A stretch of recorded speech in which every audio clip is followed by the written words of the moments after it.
the first week was fine. Like, it started becoming home. And he's like, this thing just walked out of my closet.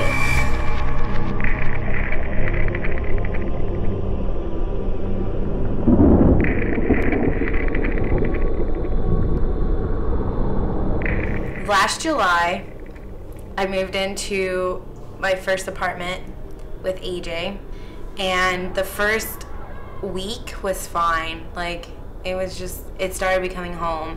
And then out of like one night, in the middle of the night, I was sleeping and AJ came in and started pounding on my door.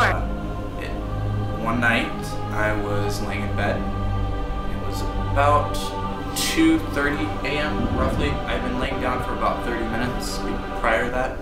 The closet door opened, and that wasn't an uncommon experience, because when the air conditioner kicked on, it would if the door wasn't latched all the way, it would kind of fall open, or the bathroom door would fall closed.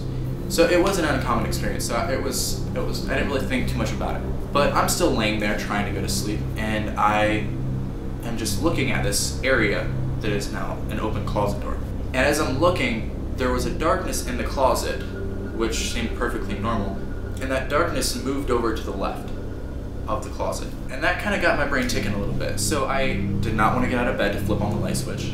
Instead of that, I grabbed my phone.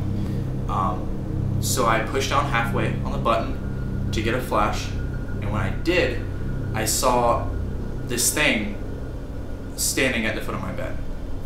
To put it bluntly, I flipped my shit and I ran out of there. My whole time running down and cutting across and coming back and pounding on her door, I'm thinking to myself, I'm probably hallucinating. So I'm trying to calm myself down, and she finally opens the door, and this happened over a 15-second period of time. She opens the door, and as she opens the door, I glance down, and I still had my phone clutched in my hand. And as I glanced down, I saw a photo in the preview that, in all of the hectic whatever that just happened, I squeezed down all the way on that trigger. And he's like, look at this. And like on his phone was a picture like of this, it looked like a man, completely black, standing by his closet door. I was telling this story to a couple friends of mine in a lab that we had, and a teacher overheard it. And as it so happens to be, he has previous experience in ghost hunting. He's gone on professional ghost hunts and things like that. So he got interested in the conversation. So he asked to see the picture, and when he saw the picture, I believe his words were, "Holy shit, that creeps me out." The pictures that AJ brought to me were interesting in the aspect that I've been doing photography now. I mean, I graduated from film school in 1999. Like, I started working at a lighting rental house, and that got me in the lighting thing, but they put me in charge of the still photography department. And I started, really getting into photography, understand lighting, understand how, a lot of things work with still photography. So I can go online and tear ghost pictures apart. I worked on Photoshop. I understand, faked photography.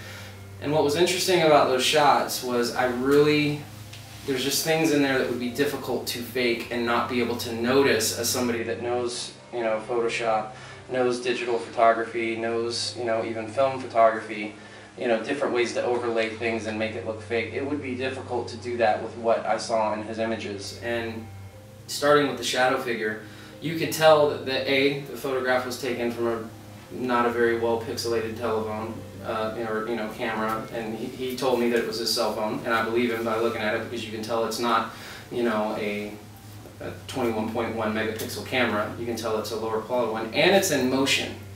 And to me, to fake you could tell that he was in the motion of getting up and was, either frightened or wanting to get the hell out of the room, and took the snapshot. And to motion blur and have something looking in motion like it did, to just go and sit down and try to fake something like that and make it look as real as that photograph came across, I just can't see. I've blown it up, printed them out. I did a lot of different things with them. I put them in Photoshop. I changed different, intensities on the hues and the values, because a lot of times you can see cuts where people have pasted things in when you do things like that. I did all that, and it's a smooth, complete, everything's integrated.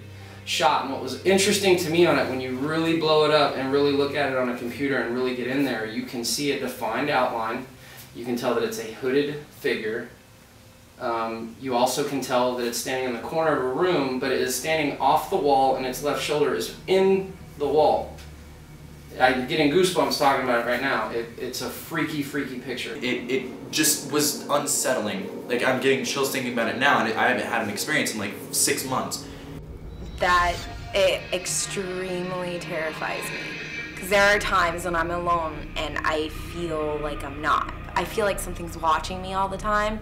And I really didn't start getting that until living with AJ. But even not living with AJ, I still get that feeling sometimes. I mean, I don't know what it is, but I try to ignore it because I don't want to progress things anymore. I didn't believe myself until I saw that picture, because I questioned everything. I don't believe all of this ghost hunters bullshit until they show the full body apparition, or they show something getting slammed across the table. I don't believe all this, ooh, I got a feeling bullshit. No, that's not how it, no, I don't believe that. It was by far the most unsettling experience of my entire life. I've had things happen with it's just a bump in the night. Everybody has. But this was different. There are answers out there. I have no doubt in my mind. I found one of the answers. It may have just been by happenstance that I found it, but I did find it. And that shows me and that tells me that, look, the other answers are out there. And it's up to you and it's up to me to find those answers.